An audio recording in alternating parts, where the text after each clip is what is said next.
in my youth, which led me to playing the first online games.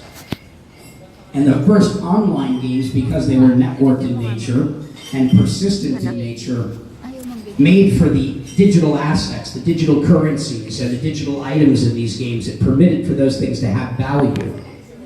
And players of these games decided to buy and sell these things. People valued these digital assets, which at the time everyone thought was crazy. They're like, why would I want a virtual sword? I go, well, do you like nice golf clubs? Do you like a nice car? What are your hobbies? You know, however it is that you choose to spend your discretionary time is going to determine some of the things that you want to invest your discretionary income in. If you decide that online games are how you like to spend your discretionary time, you're going to want to invest money in those things. Just because something is intangible doesn't make it less valuable and doesn't mean it has less utility or value to you. And so I helped pioneer the market for in-game items and in-game currencies back in 1999, and then ended up building the biggest business in the world throughout the 2000s. Over 2001, 2002, 2003, 2004, I built a supply chain in China of 400,000 people that were playing games like World of Warcraft to mine digital currency that I was selling by the billions of dollars around the world. I rolled up the Korean market, and I ran the two primary exchanges there. I had over 90% market share in South Korea for over a decade, doing $1 billion a year just in that market. And South Korea was the mecca of the online games business. And so, in the same way that online gamers have become the earliest adopters, the first major market for crypto usage, the reason that happened is because when you were in these gaming markets and you realized that World of Warcraft gold or Second Life Linden dollars had value, it wasn't a major leap to understand why Bitcoin had value. And so I was a beneficiary of having been in one of the predecessor industries. And so I recognized the potential of Bitcoin from the beginning. And when I was approached by people in the beginning, they asked me what I thought of it. I said that Bitcoin, or something like it, would be the future. I just don't know if the future is now or 25 years from now. You know, market timing being something relevant. And so in 2012, I said the future is now. I saw the sort of early adoption happening. I saw the momentum building, you know, what people often refer to as the lightning, you know, being captured in the bottle. And I was compelled to drop everything I was doing to move into this space full time.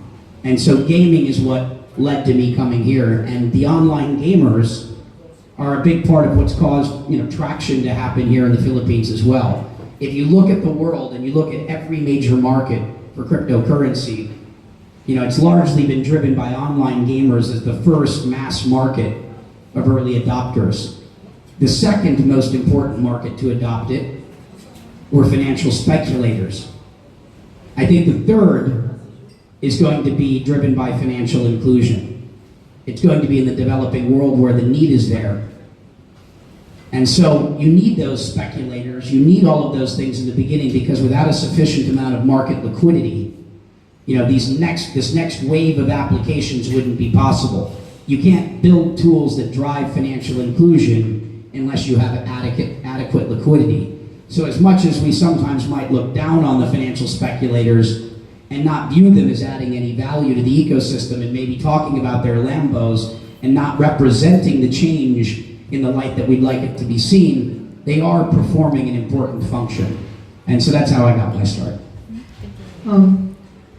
Could I ask you both to have a word with our audience about gender diversity?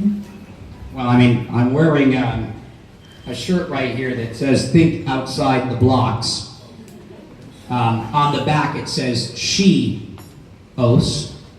as in EOS, but she-os.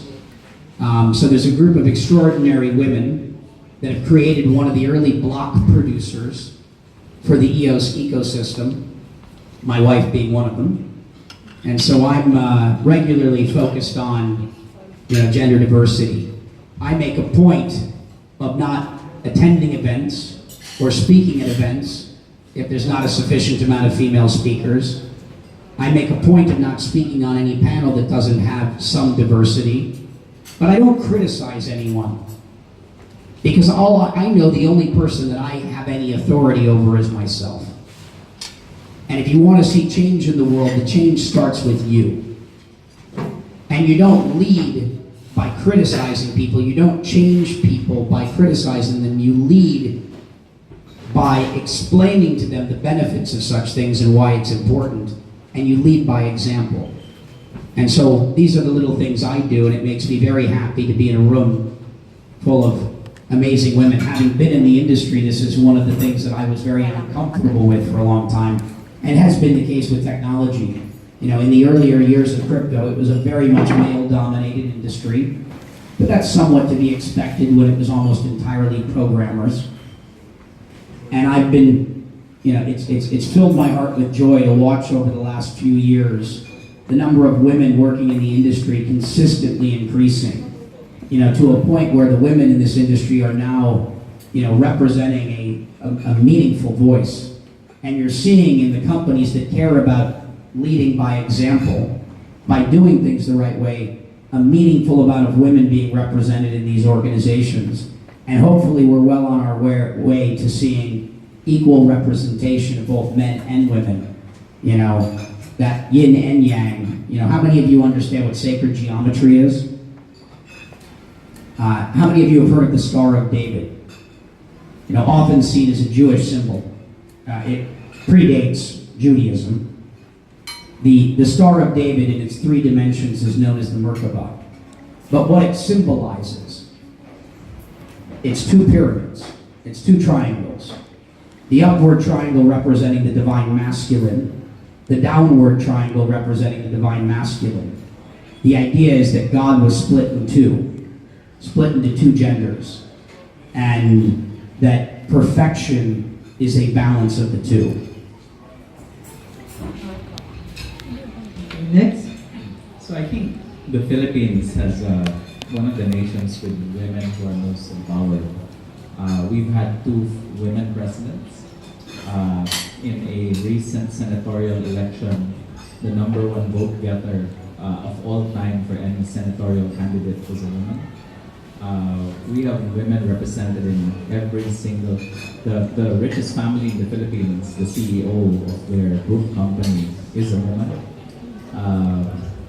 Almost every private or public sector, women are very empowered in the Philippines. In our organization, our in-house head of legal is a woman, our head of enterprise is a woman, our head of product is a woman, and a large proportion of our workforce are really run by women.